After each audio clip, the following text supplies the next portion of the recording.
From Ja Morant's camp point of view, Chris, how close is this number, 25 games, to what they were expecting?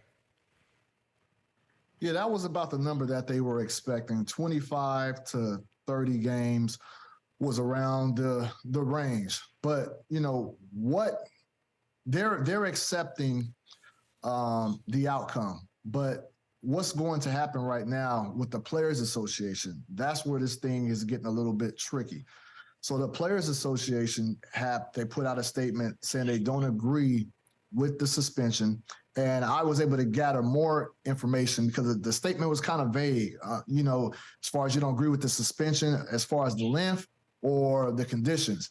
And I was told that the Players Association has a problem with the length, which is 25 games, and with these unstated conditions that Ja Morant has to meet before return to play.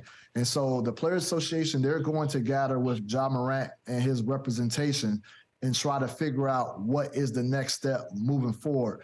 And I'm going to say this, do not be surprised if this suspension is appealed. If they try to get this situation resolved in a manner which would reduce the number of games in which he will be suspended.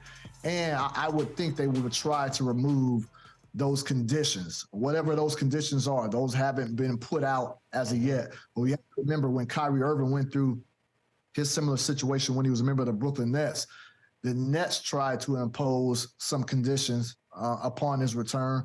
I don't know that at the end of that situation, I don't know that Kyrie was required to actually fulfill everything. So this is something that we're going to continue to monitor. This is not over by any stretch. Yeah, just